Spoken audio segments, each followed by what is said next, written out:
مولاي صل وسلم دائما أبدا على حبيبك خير الخلق كلهم مولاي صل وسلم دائما أبدا على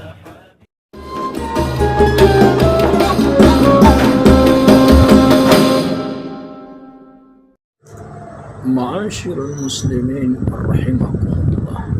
Perjalanan hidup yang kita lalui sudah barang tentu penuh rintangan dan godaan.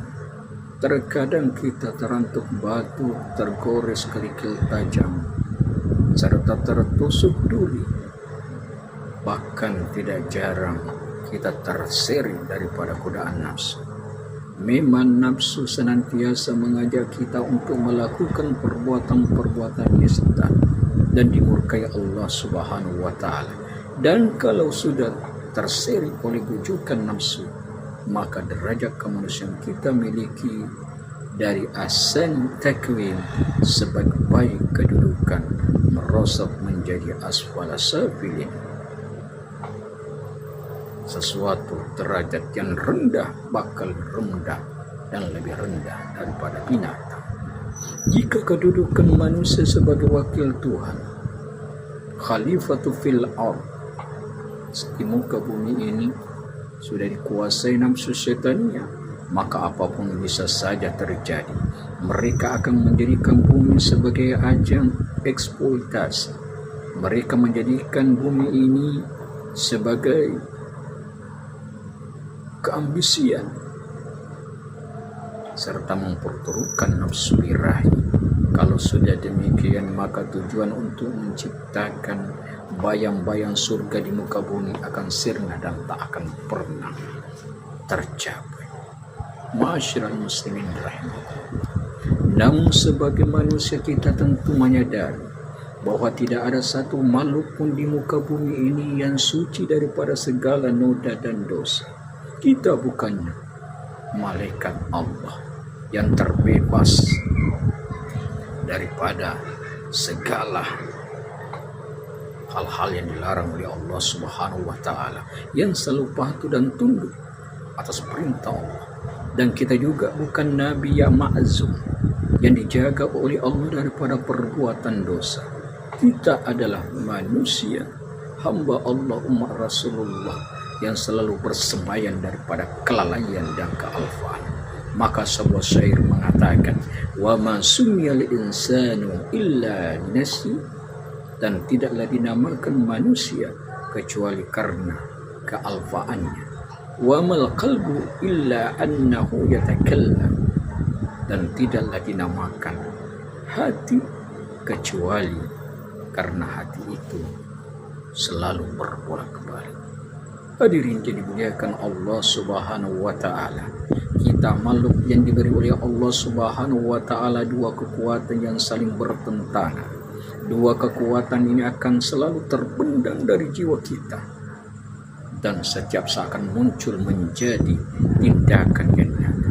Dua kekuatan ini dalam istilah Al-Quran disebut kekuatan fujur dan kekuatan takwa, sebagaimana firman Allah dalam Al-Quran surah Asy-Syams ayat 8, falhamaha fujuraha wa taqwaha, maka Allah mengilhamkan kepada jiwa jalan kefasikan dan ketakwaan. Dari ayat ini dapatlah kita pahami bersama bahwa pada hakikatnya sebagai manusia kita diciptakan oleh Allah Subhanahu wa Ta'ala tersimpan dua kekuatan yang saling bertentangan, saling berlawanan, yaitu kekuatan fasik dan kekuatan takwa.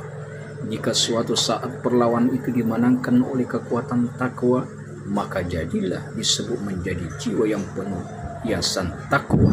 Tetapi sebaliknya, jika pertarungan dimenangkan oleh kekuatan fasik, maka yang terjadi kemudian adalah kehinaan dan ketersesatan. Lalu, apakah yang harus kita lakukan jika suatu saat kita dalam kondisi seperti itu?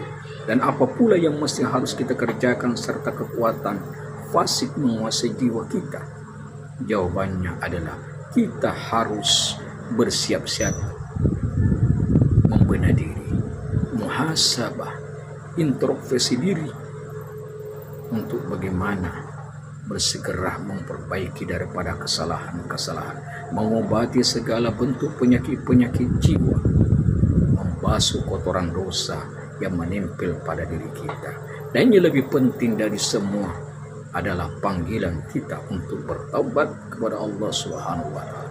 Allah Subhanahu wa taala berfirman dalam Al-Qur'an surah An-Nur ayat 31, "Wa tubu ilallahi jami'an ayyuhal mu'minuna la'allakum tuflihun." Yang artinya, dan bertobatlah kamu sekalian kepada Allah, hai orang-orang yang beriman, supaya kamu beruntung. Dalam ayat ini Allah menyerukan kepada semua orang yang beriman untuk bertobat kepadanya, sebab bertobat merupakan kewajiban bagi seluruh anak manusia, karena tak seorang pun manusia di dunia ini bersih daripada dosa. Semua pasti pernah bersalah, baik lahir dan batin. Karena itu sebaik-baik orang yang bersalah adalah orang yang bertaubat kepada Allah Subhanahu wa taala. Sidang jamaah rahimahullah. Untuk itu lagi dan lagi kita berupaya dengan sedini mungkin, dengan kekuatan iman kita harus tetap jaga, tetap bertobat kepada Allah Subhanahu wa taala dan berdoa, Rabbana zalamna anfusana wa illam taghfir lana wa tarhamna lanakunanna minal khasirin. Tuhanku, aku adalah hamba-Mu yang zalim, dan jika Engkau tidak mengampuniku dan memberiku belas kasih-Mu, maka aku termasuk hamba-Mu yang rugi. Hadirin dimuliakan Allah Subhanahu wa taala. Di samping itu kita berdoa kepada Allah Subhanahu wa taala dengan sayyidul istighfar, Allahumma anta rabbi la ilaha illa anta khalaqtani wa ana 'abduka wa ana 'ala ahdika wa adika mastata'tu a'udzu min syarri ma sana'tu abu laka bi ni'matika alayya wa abu laka bi zambi faghfir fa innahu la yaghfiru dzunuba illa ya Allah.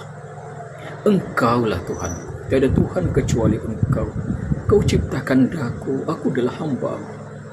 Aku terikat dengan janji-Mu padamu dan pada ketentuan semampu aku. Aku berlindung dari kejelekan yang aku lakukan, dan aku segala nikmat-Mu padaku, dan aku juga segala dosaku. Ampunilah aku, tiada yang mengampuni kecuali Engkau. Dan dalam doa ini, saudara muliakan Allah Subhanahu wa taala, kita menyadari, mengakui dosa-dosa kita, maka Allah membalasnya dengan daripada pengampunan. Allah akan jauhkan kita dari segala maksiat. Semoga Allah memberikan kita selalu taufik hidayahnya, tetap kita selalu kekuatan, keimanan dan ketakwaan kita kepada Allah Subhanahu wa taala dimanapun kita berada. Ittaqullah haitsu ma kunta watbil sayyi'atal hasanah tamuha wa khaliqan nas bi khuluqin hasan.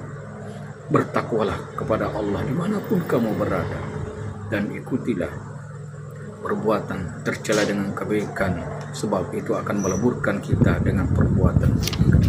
Hadirin dimuliakan Allah Subhanahu wa taala, yakin dan percayalah, at-taibu habibullah wat-taibu minaz zambi kama la zambal.